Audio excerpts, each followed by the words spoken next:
Class 12th की chemistry का chapter number 2 start करवा रखा था, इलेक्ट्रोकेमिस्ट्री। उसके अंदर हमने स्टार्टिंग में डैनियल सेल के बारे में पढ़ा था। आज हम कर रहे हैं सेल रिप्रेजेंटेशन कैसे करते हैं। तो सेल रिप्रेजेंटेशन के लिए हमारे पास एक दोनों मतलब हाफ सेल्स प्रेजेंट होनी चाहिए, यानी कि लेफ्ट हाफ और right half, means left oxidation वाली और राइट ऑक्सीडेशन वाली। उसको मैं आपको डैनियल सेल से ही समझाती हूँ। जैसे कि मेरे पास यहाँ पे डैनियल सेल में दो इक्वेशंस अराइज हुई थी। एक तो जिंक वाली कि कैसे जिंक ने दो इलेक्ट्रॉन को लॉस कर दिया। तो ये ऑक्सीडेशन स्टेट की साइड हुई थी, ऑक्सीडेशन में हुई थी, यानी कि ऑक्सीडेशन स्टेट में हुई थी। तो इस हाफ कंटेनर को हम बोलते हैं oxidation half reduction, sorry oxidation half reaction या हाफ सेल। और यहाँ पे हमारे पास रिडक्शन हुआ था, तो इसमें कॉपर ने दो इलेक्ट्रॉन्स लेके और ये इस इलेक्ट्रोड पे जाके चिपक गया था, और इसको हम बोलते हैं रिडक्शन हाफ सेल, ठीक है, या फिर रिडक्शन हाफ रिएक्शन। तो मैंने यही दो रिएक्शन लेके आपको समझा रही हूँ सेल रिप्रेजेंटेशन के लिए, कि मान लिया मेरे पास ये दो रिएक्शन है, ये तो ऑक्सीडेशन हाफ है और ये मेरे पास रिडक्शन हाफ है, ठीक है। अब मैं क्या करूं, इसकी मुझे सेल बनानी है, यानी कि सेल रिप्रेजेंटेशन करनी है। सेल रिप्रेजेंटेशन करने के लिए हम क्या करते हैं, जब ये दोनों रिएक्शन हमारे पास प्रेजेंट है, तो देखो इसके लिए मैं सेल बना रही हूँ। तो सेल को हम हमेशा इस तरह से लिखते हैं, पहले बीच में एक डंडा लगा लो या फिर इस तरह से लाइन खींच लो। फिर इस में देखो हमारे पास जो Zn है वो किस में कन्वर्ट हो रहा है, Zn2 पॉजिटिव में हो रहा है ना, तो Zn2 पॉजिटिव में कन्वर्ट हो गया। क्लियर। अब अपने पास रिडक्शन के लिए देखो कि जो कॉपर 2 पॉजिटिव है वो किस में कन्वर्ट हो रहा है, कॉपर में हो रहा है। तो पहले मैं क्या लिखूंगी, कॉपर 2 पॉजिटिव, और फिर मैं क्या लिखूंगी, कॉपर लिखूंगी। क्लियर। अब हमें सेल बनाना है, तो देखो हम सेल बनाते तो बीच में हमारे पास सॉल्ट ब्रिज होता है, तो ये सॉल्ट ब्रिज के लिए हमने खड़ी पाई लगा दी, ठीक है, ये सॉल्ट ब्रिज का सिंबल है। तो इसके इधर तो हमारे पास लेफ्ट साइड है और इधर हमारे पास राइट साइड है, और मैंने आपको लोन से बताया था LOAN कि लेफ्ट साइड में ऑक्सीडेशन होता है, किस पे होता है, नोड पे, और कैसा साइन होता है, नेगेटिव। यानी कि हमें ये नहीं देखना, हमें ये देखना है कि लेफ्ट साइड में ऑक्सीडेशन वाला लिखना है हमें। तो ये ऑक्सीडेशन का ही रिडक्शन का, तो इसको लिख दो Zn2 पॉजिटिव में कन्वर्ट हो गया, और ये कॉपर 2 पॉजिटिव से कॉपर में कन्वर्ट हो गया। तो इस तरह से हमारे पास ये सेल की रिप्रेजेंटेशन आ जाएगी, हमने बना दी, ठीक है। अब हम लेके आते हैं कि सेल रिएक्शन क्या होती है। तो सेल रिएक्शन को करवाने से पहले मैं आपको ये बता दूं कि सेल रिएक्शन एक ऐसी रिएक्शन होती है जिसके अंदर इलेक्ट्रॉन्स नहीं शो किए जाते या फिर प्रेजेंट नहीं होते। अगर हैं तो हमें उनको हटाना है, ठीक है। जैसे मैं यही ले लूँ, मैंने ये ऑक्सीडेशन हाफ लिया था, रिडक्शन हाफ लिया था। अब हमें ये पता है ये ऑक्सीडेशन है और ये क्या है, रिडक्शन है। और जो मेरे पास इलेक्ट्रोकेमिस्ट्री है उसके अंदर रिडॉक्स रिएक्शन होती है। Redox reaction is the combination of oxidation and reduction का कॉम्बिनेशन होता है, यानी कि एडिशन बोल सकती हूँ मैं दोनों का। तो इन दोनों रिएक्शन को आप आपस में ऐड कर दो। ऐड करेंगे तो इधर वाले इस साइड ऐड हो जाएंगे, इधर वाले इस साइड ऐड हो जाएंगे। तो ये दो इलेक्ट्रॉन उस साइड जाके नेगेटिव के, और इधर 2 इलेक्ट्रॉन से 2 इलेक्ट्रॉन क्या हो जाएंगे, कैंसिल। यानी कि मेरे पास सिर्फ लेफ्ट साइड में क्या बचा कि Zn plus copper 2 positive is implies that कि हमें क्या देता है, Zn2 पॉजिटिव प्लस कॉपर, और ये हमारे पास आ जाती है सेल रिएक्शन। क्लियर। अब अपने पास जैसे मैं आपको एक सिंपल सा एग्जांपल लेके दे दूँ। जैसे मुझे दे दिया किसी ने कि जैसे पोटाशियम प्लस, ठीक है, पोटाशियम प्लस AgCl करके बना के देता हमें KCl प्लस Ag, ठीक है। मैंने नॉर्मल से कोई भी इक्वेशन ले ली, हमें इसकी सेल रिप्रेजेंटेशन करनी है, तो हमें पहले इसका ऑक्सीडेशन और रिडक्शन हाफ दोनों पता होनी चाहिए। तो देखना पोटाशियम यहाँ पे 0 स्टेट में प्रेजेंट था और यहाँ पे +1 में है, और क्लोरीन पे -1 चार्ज है। यहाँ पे सिल्वर +1 में प्रेजेंट था, इधर 0 में प्रेजेंट है। तो इस पे तो हो रहा है रिडक्शन और इस पे हो रहा है ऊपर वाली पे पोटाशियम पे ऑक्सीडेशन। तो मैं इसको लिख सकती हूँ, ऑक्सीडेशन को मैं लिख सकती हूँ क्या, कि पोटाशियम जाके किस में कन्वर्ट हो गया, पोटाशियम पॉजिटिव में, और इसको बैलेंस करने के लिए एक इलेक्ट्रॉन ऐड हो जाएगा ताकि दोनों साइड बैलेंस हो जाए चार्जेस। और रिडक्शन में मेरे पास क्या आया कि रिडक्शन मेरे पास आ गई कि सिल्वर पॉजिटिव है, उधर जाके किस में कन्वर्ट हो गया, सिल्वर में। तो इसके अंदर मैं एक इलेक्ट्रॉन ऐड कर दूँ तो दोनों साइड चार्जेस बैलेंस हो जाएंगे। फिर इनको जब हम ऐड करेंगे, क्योंकि redox reaction is the combination of oxidation and reduction, जब हम इसको ऐड करेंगे तो इलेक्ट्रॉन से इलेक्ट्रॉन कैंसिल, मेरे पास आ जाएगी Ag पॉजिटिव प्लस पोटाशियम, ये हमें देती है पोटाशियम पॉजिटिव प्लस Ag। तो ये सेल रिप्रेजेंटेशन है, ठीक है। ये अनदर एग्जांपल था आपको समझाने के लिए। फिर मेरे पास आती है राइट द सेल रिएक्शन, हमें सेल रिएक्शन लिखनी है। वो हमें इस तरह से सेल दे देगा, सेल दे सकता है, हमें उसकी सेल रिएक्शन लिखनी है, तो दोनों तरह से हमें पता होनी चाहिए। तो मैंने आपको बताया था कि यहाँ पे लेफ्ट साइड में हमेशा क्या लिखा होता है, ऑक्सीडेशन की रिएक्शन, और राइट साइड में हमेशा रिडक्शन के लिए होती है। तो ऑक्सीडेशन लिख के हम इसको शो कर सकते हैं, ये ऑक्सीडेशन है। तो निकल किस में कन्वर्ट हो रहा है, 2 पॉजिटिव में। और रिडक्शन हमारे पास क्या आ रही है, रिडक्शन हमारे पास आ रही है कि Ag 2 पॉजिटिव किस में कन्वर्ट हो रहा है हमारे पास, Ag के अंदर। ठीक है, तो इसके चार्जेस को बैलेंस किया, 2 इलेक्ट्रॉन यहाँ पे ऐड कर दिए। ठीक है, यहाँ पे +1 आएगा भाई, +1। ठीक है, +1। इसको बैलेंस करने के लिए मैं कितने करूँ, 1 इलेक्ट्रॉन ऐड कर दूँ, दोनों साइड चार्जेस बैलेंस हो जाएंगे। अब हम इनको क्या करेंगे, ऐड। अब मैं अगर इसको ऐड करूँगी तो देखो 1 इलेक्ट्रॉन से 1 ही इलेक्ट्रॉन कैंसिल हो रहा है। ठीक है, यहाँ पे फिर भी 1 इलेक्ट्रॉन बचा ना, ऐड करने से एक ही इलेक्ट्रॉन प्रेजेंट है यहाँ पे, ये 1 इलेक्ट्रॉन से 1 इलेक्ट्रॉन से कैंसिल हो जाएगा, लेकिन बचेगा 1 इलेक्ट्रॉन, यहाँ पे तो 2 है। तो मैं ऐसा क्या करूँ कि मेरे पास यहाँ पे 2 इलेक्ट्रॉन बच जाए और 2 इलेक्ट्रॉन से 2 इलेक्ट्रॉन कैंसिल आउट हो जाए। तो इसको करने के लिए मैं इस पूरी इक्वेशन को 2 से मल्टीप्लाई कर देती हूँ, इसको भी 2 से, इसको भी 2 से और इसको भी 2 से। अब हमारे साथ पास ये बैलेंस भी और चार्ज भी है। ठीक है, अब ये 2 इलेक्ट्रॉन से कैंसिल हो जाएंगे। इसको हम लिख सकते हैं निकल प्लस 2Ag पॉजिटिव, ये उधर जाके निकल 2 पॉजिटिव प्लस Ag 2Ag में बन जाएगी। ये मेरे पास आ गई सेल रिएक्शन, क्योंकि इसके अंदर कहीं पे भी इलेक्ट्रॉन प्रेजेंट नहीं है। ठीक है, तो क्वेश्चन दोनों तरह से आ सकता है। फिर अपने पास आता है कि इलेक्ट्रोड पोटेंशियल क्या होता है, and this topic is very very important. आपको इस टॉपिक के बारे में पता होना चाहिए, बहुत ज़्यादा इंपॉर्टेंट टॉपिक है। मतलब मैं ये कह सकती हूँ कि अगर एक बार समझ में आ गया तो आ गया, अगर नहीं आया तो फिर कभी नहीं आएगा। ठीक है, फिर चाहे आप इस वीडियो को 10 बार देखना, 15 बार देखना, इतना कंसंट्रेशन नहीं लगा पाओगे, तो इसको पहले ही समझ लेना। तो इलेक्ट्रोड पोटेंशियल क्या होता है, मैंने आपको डैनियल सेल में बताया था कि लिक्विड लिक्विड जंक्शन बन जाता है, बताया था। तो लिक्विड लिक्विड जंक्शन बताया था कि इधर तो हमारे पास ऑक्सीडेशन वाला और इधर मेरे पास रिडक्शन वाला था।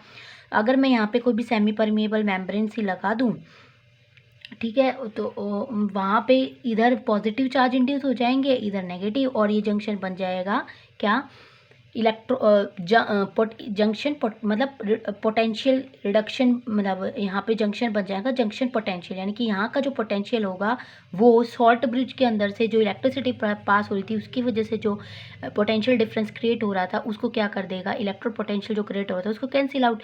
लेकिन अब हम यहाँ पे क्या पढ़ रहे हैं, इलेक्ट्रोड पोटेंशियल पढ़ रहे हैं। तो मैं इसको कैसे रिप्रेजेंट कर रही हूँ, मैंने इसको ऑक्सीडेशन हाफ से रिप्रेजेंट किया। ठीक है, मैं यहाँ पे ऑक्सीडेशन हाफ वाला ले रही हूँ, मैं कंप्लीट नहीं ले रही।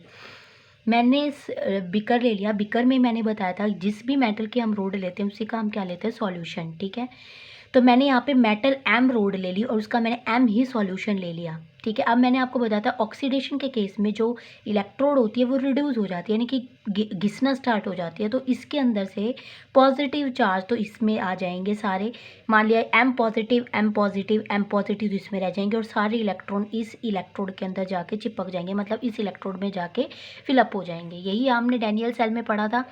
ठीक है, तो इसको हम क्या बोलते हैं कि potential occur in oxidation side is, so it is oxidation electrode potential. तो इसमें क्या हुआ कि अब जो पोटेंशियल है वो ऑक्सीडेशन की साइड क्रिएट हुआ। कैसे कि इलेक्ट्रोड पे तो नेगेटिव नेगेटिव इलेक्ट्रॉन्स की वजह से नेगेटिव नेगेटिव चार्ज, और इसके सॉल्यूशन में सारा कैसे चार्ज है, पॉजिटिव पॉजिटिव, यानी कि नेगेटिव पॉजिटिव होगा, कोई ना कोई तो इलेक्ट्रोड पोटेंशियल यहाँ पे क्रिएट होगा। वो जो इलेक्ट्रोड पोटेंशियल क्रिएट हो रहा है वो किसकी साइड हो रहा है, ऑक्सीडेशन की साइड। तो इसको हम क्या बोलते हैं, ऑक्सीडेशन इलेक्ट्रोड पोटेंशियल। ठीक है, तो इसमें मैंने दे रखा है कि if the nature of metal M is oxidised, अगर एम का नेचर ऑक्सीडाइज करने का है तो मेटल है वो एम पॉजिटिव में टूट जाएगी, यानी कि एम एन पॉजिटिव, जितने भी एन पॉजिटिव आयन इसके अंदर होंगे, और जो एन इलेक्ट्रॉन्स हैं वो जाके इस इलेक्ट्रोड पे जाके चिपक जाएंगे। ठीक है, फिर the potential difference between the electrode metal and it's ion is electrolytes under equilibrium is electrode potential, वो अंडर इक्विलिब्रियम हो जाएगा। मतलब इस चीज़ को आप समझो कि सारा का सारा मेटल एम पॉजिटिव में टूट के सॉल्यूशन में मिल चुका है, सारे के सारे इलेक्ट्रॉन्स जाके इस इलेक्ट्रोड पे जाके चिपक गए, मतलब इस इलेक्ट्रोड में से जाके फिलअप हो चुके हैं। तो क्या सॉल्यूशन के अंदर अब कोई इलेक्ट्रॉन बचेगा, नहीं बचेगा, ठीक है, नहीं बचने वाला ना। तो इस तरह से यहाँ पे क्या होगा, एक इक्विलिब्रियम स्टेट हो जाएगी कि सॉल्यूशन पे तो सारे पॉजिटिव पॉजिटिव और इलेक्ट्रोड के ऊपर सारे नेगेटिव नेगेटिव चार्ज आके चले जाएंगे, ठीक है। अब सेम ऐसा ही हम रिडक्शन के केस में पढ़ लेते हैं। रिडक्शन के केस में हमने क्या किया था डैनियल सेल में कि वही बात, पहले तो बीकर ले लिया, सॉल्यूशन ले लिया, इलेक्ट्रोड लगा दी। अब जिस मेटल की हम रोड लगाएंगे इसमें, उसी का हमें क्या लेना, सॉल्यूशन। तो इसमें भी मैंने क्या ले लिया, कोई एम मेटल की रोड ले ली और इसको मैंने क्या कर दिया, सॉल्यूशन को भी एम सॉल्ट या फिर मेटल सॉल्ट ले लिया। मेटल सॉल्यूशन ले लो, यहाँ पे सॉल्यूशन, सॉल्ट नहीं बोल सकते, ठीक है, सॉल्यूशन, क्योंकि सॉल्ट हमारे पास पिसा हुआ सॉलिड फॉर्म भी हो सकता है, पाउडर फॉर्म में। तो सॉल्यूशन लेना हमें एक्वा सॉल्यूशन टाइप का, ठीक है। फिर हमने क्या देखा कि if potential occur in reduction side, अब सेम वहीं पे मैंने बताया था कि कॉपर लिया था ना हमने डैनियल सेल में, आपको मैं दिखा देती हूँ कि डैनियल सेल में मैंने कॉपर लिया था इस साइड में और कॉपर की मेटल ली थी, रोड ली थी रिडक्शन की साइड। तो कॉपर पॉजिटिव, यानी कि इलेक्ट्रॉन्स यहाँ से आके इस रोड में फ्लो करने स्टार्ट हो गए, यानी कि यहाँ तक पहुँच गए। अब इस सॉल्यूशन के अंदर जो कॉपर सल्फेट था उसका रिड्यूस होने का नेचर था। रिड्यूस मतलब कि वो क्या करेगा, कॉपर 2 पॉजिटिव में टूट जाएगा, ठीक है, कॉपर 2 पॉजिटिव में टूट जाएगा। तो ये जो कॉपर 2 पॉजिटिव यहाँ पे टूटा हुआ है सॉल्यूशन के अंदर, अब ये अपने आप को स्टेबल करेगा, यानी कि इस इलेक्ट्रोड से जो इलेक्ट्रॉन्स आ रहे हैं उसको अपने अंदर लेके कॉपर में कन्वर्ट कर देगा, कॉपर में बना देगा, ठीक है। तो यानी कि ये सारे कॉपर 2 पॉजिटिव इस इलेक्ट्रोड पे जाके चिपक जाएंगे, चिपकेंगे तभी तो इलेक्ट्रॉन को गेन करेंगे, तभी तो कॉपर 2 पॉजिटिव 2 इलेक्ट्रॉन्स को लेकर कॉपर में कन्वर्ट हो जाएगा।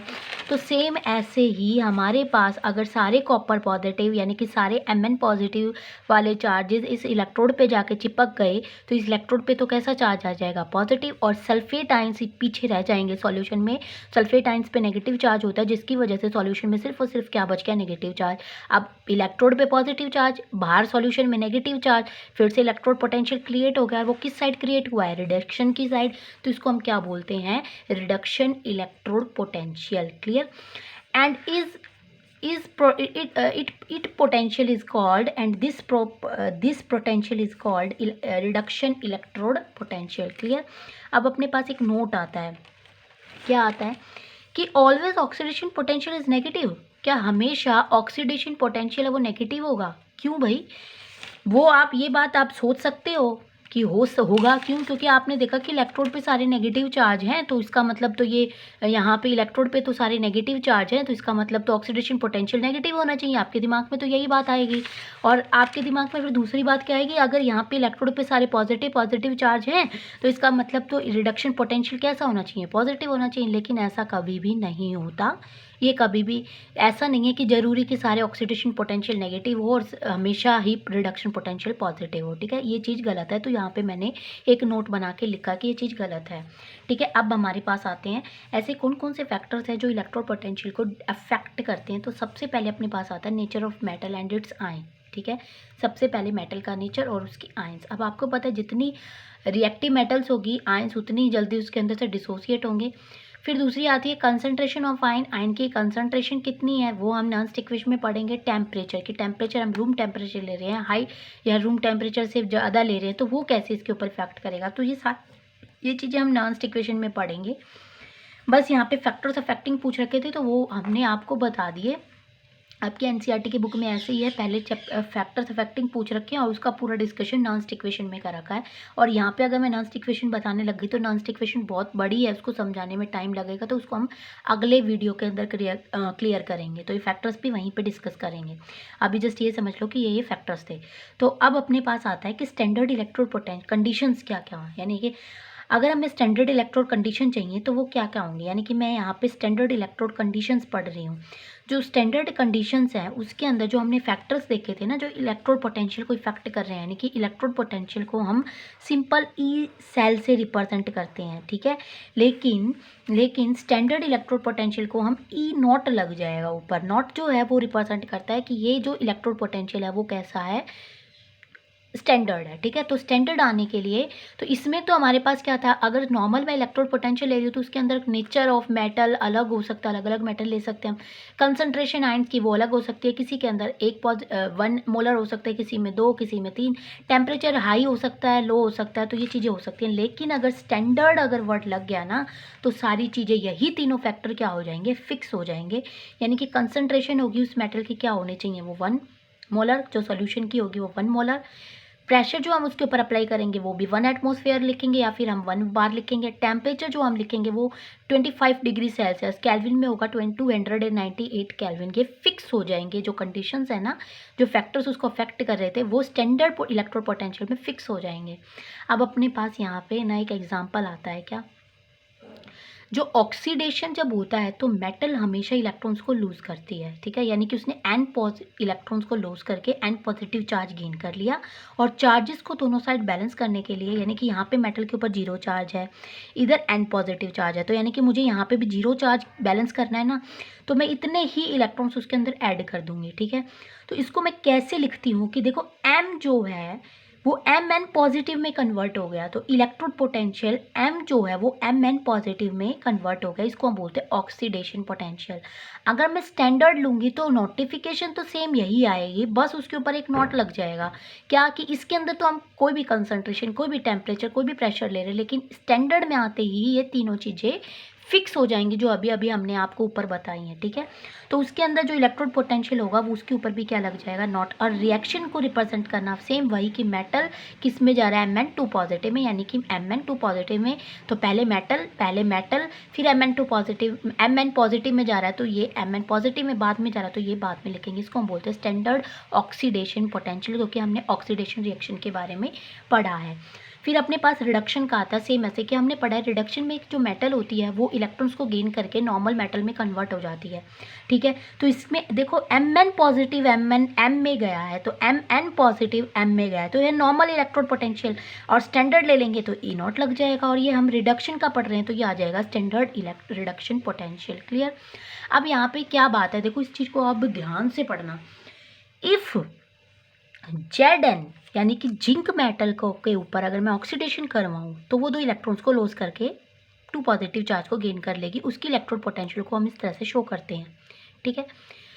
अगर जिंक जो है वो 2 पॉजिटिव में था और उसका हमने रिडक्शन करवा दिया तो वो 2 इलेक्ट्रॉन्स गेन करके Zn में कन्वर्ट हो जाएगा, तो उसकी जो वैल्यू थी वो ये आ गई माइनस में। अब इसमें क्या डिफरेंस है, अब इसका तो पता ही नहीं चला। तो इसका क्या था कि एक बार 2 बच्चे थे, एक तो ए था और एक बी था, ठीक है। यहाँ पे उसकी मैडम खड़ी थी और यहाँ पे कोई IUPAC था, वो वहाँ पे बैठा हुआ है यूएससी के अंदर, ठीक है। तो इस मैडम ने इसे पूछा कि बताओ जिंक के ऊपर अगर ऑक्सीडेशन रिडक्शन पोटेंशियल की वैल्यू निकाले, तो इसने बता दिया भाई पॉजिटिव 0.76 वोल्ट आ गई। इससे पूछा तो उसने बता दिया माइनस में 0.76 वोल्ट, ठीक है। अब इस टाइम पे, यानी कि इन बच्चों के टाइम पे IUPAC ने कोई भी वैल्यू फिक्स नहीं कर रखी थी इलेक्ट्रोड पोटेंशियल की। तो इसने मैडम ने अब देखा कि भाई बच्चों ने तो दोनों ने बता दिया, एक ने पॉजिटिव में बताया, एक ने नेगेटिव में। अब ये कंफ्यूज, ये इसने जाके फ़ोन किया भाई IUPAC वालों के पास। तो इस IUPAC वालों ने क्या किया, फ़ोन उठाया और इस मैडम ने बोला भाई मुझे इसका आंसर दे, बच्चों को बताना ज़रूरी है। तो इसने बोला कि चलो ऐसा कह दो आप कि अगर ऑक्सीडेशन पोटेंशियल दे रखा है ना हमारे पास इलेक्ट्रोड पोटेंशियल, तो उसकी नेगेटिव वैल्यू लोगे तो अपने पास रिडक्शन पोटेंशियल आ जाएगा, ठीक है। तो ये चीज़ उन्होंने बता दी और ये चीज़ हमारे पास फिक्स हो गई। और तब से देखा होगा आपने NCERT की बुक में, प्रदीप की बुक में भी हमारे पास दे रखी है पूरी रिएक्टिविटी सीरीज़ की, डाउन द ग्रुप ऑक्सीडेशन जो रिएजेंट है वो क्या हो रहे हैं, इंक्रीज, और अपर द चल रहे हैं तो रिडक्शन इंक्रीज, स्ट्रेंथ इंक्रीज। तो सेम ऐसे ही इसकी वजह से जो स्टैंडर्ड रिडक्शन पोटेंशियल है वो किसके बराबर होता है, स्टैंडर्ड इलेक्ट्रोड पोटेंशियल को, यानी कि स्टैंडर्ड रिडक्शन पोटेंशियल की वैल्यू ही किसके बराबर होती है, स्टैंडर्ड इलेक्ट्रोड पोटेंशियल की वैल्यू के बराबर होती है। SRP standard reduction potential, SEP standard electrode potential को रिप्रेजेंट कर रहा है। अब आ जाओ यहाँ पे EMF ऑफ सेल निकालना है भाई, इस पे क्वेश्चन आता है आपका, एक नंबर का भी आता है, पक्का आएगा क्वेश्चन, कंपटीशन एग्जाम में भी आएगा, तो इसको अच्छे से कर लेना भाई। EMF ऑफ सेल क्या क्या होती है, इसको वैसे बोलते तो इलेक्ट्रोमोटिव फोर्स, लेकिन EMF ऑफ द सेल हम कैसे निकालेंगे। ऑक्सीडेशन हाफ रिएक्शन ले ली हमने, रिडक्शन हाफ रिडक्शन ले ली। अब ये मैंने रिप्रेजेंटेशन आपको करना बताया ही था।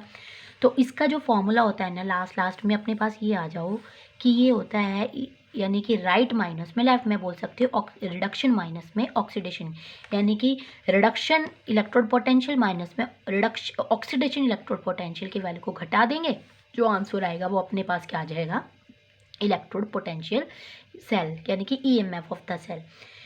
अगर नॉट में होगा तो कोई बात नहीं, हम स्टैंडर्ड ले लेंगे, स्टैंडर्ड की फॉर्म में ले लेंगे। अब आता है अपने पास क्वेश्चन में अपने पास क्या दे रखा है भाई, ध्यान से देखना। मैंने आपको बोला था कि SRP इज इक्वल टू किसके होता है, SEP के, यानी कि स्टैंडर्ड रिडक्शन पोटेंशियल किसके बराबर होता है, स्टैंडर्ड इलेक्ट्रोड पोटेंशियल के बराबर होता है। अब देखना इसके अंदर क्वेश्चन में अब हाफ दोनों लिखनी पड़ेगी, हमें ऑक्सीडेशन रिडक्शन दोनों रिएक्शन लिखनी पड़ेगी। इसकी मैं कैसे लिखूँ, इसका तो मुझे पता है कि मेरे पास रिडक्शन हो रहा है यहाँ पे, कि पॉजिटिव है, पहले रिडक्शन में पॉजिटिव वाले आते हैं, फिर बाद में मेटल वाला आता है। अब देखो इस पर तो ऑक्सीडेशन होना चाहिए था, अब ऑक्सीडेशन तो हुआ नहीं, इस पर क्या है, K2 पॉजिटिव है ना। तो इसमें कंफ्यूज नहीं होना, इसके अंदर जो इलेक्ट्रोड पोटेंशियल की वैल्यू निकलेगी वो किसके बराबर होगी हमारे पास, E0 कैथोड या फिर राइट माइनस में E0 एनोड यानी कि लेफ्ट। ठीक है, इसको हम मैंने अभी भी बताया था कि ऑक्सीडेशन की जो वैल्यू है उसको नेगेटिव करके रिडक्शन पोटेंशियल में दे रखा है, कोई बात नहीं, हमारे पास इसको हम as a oxidation electrode potential ही लेके चलेंगे। अब देखो इसको अगर मैं इसकी वैल्यू रखूँ तो कैथोड की मेरे पास 0.80 वोल्ट, माइनस में 0.25 वोल्ट आ गया। इसको सॉल्व कर लो, 0.80 वोल्ट प्लस में 0.25, इसको मैं ऐड करूँगी तो 5 और 8 और 2 10, 1.05 वोल्ट आ जाएगी इसकी E0 सेल की वैल्यू। अब अपने पास इसकी वैल्यू लेके चलनी है तो बहुत सिंपल है भाई। देखो ऑक्सीडेशन हाफ दे रखा है, रिडक्शन हाफ दे रखा है, हमें बताना है इसका E0 सेल। तो E0 cell is equal to, यानी कि इलेक्ट्रोड स्टैंडर्ड इलेक्ट्रोड पोटेंशियल क्या होता है, कैथोड माइनस में एनोड, यानी कि कैथोड क्या है 0.34 माइनस में 0.76, फिर क्या कर देंगे, ऐड कर देंगे तो 0.34 प्लस में 0.76 हो जाएगी इसके अंदर वैल्यू, और इसको हम ऐड करेंगे तो ये अपने पास कितना आ जाएगा, 6 और 4 10, 7 और 3 10, 1 और 1.1 वोल्ट। देख लेना, कैलकुलेशन कर लेना भाई। फिर अपने पास नेक्स्ट दे रखा है Zn की वैल्यू कितनी दे रखी है, यहाँ पे भी इलेक्ट्रोड पोटेंशियल दे रखा है। ठीक है, ये हमारे पास ऑक्सीडेशन का, ये हमारे पास रिडक्शन का, इसमें भी सेम वही प्रॉब्लम आ गई। तो अब क्या देगा, ये ऑक्सीडेशन तो है, ये रिडक्शन है, तो कोई बात नहीं, सेम वही वैल्यू लिखेंगे हम। तो यानी कि अपने पास क्या हो जाएगा 0.13 माइनस में 0.76, इसको सॉल्व कर लेना, जो वैल्यू आएगी वो अपने पास किसके आ जाएगी, स्टैंडर्ड इलेक्ट्रोड पोटेंशियल यानी कि E0 सेल की। ठीक है,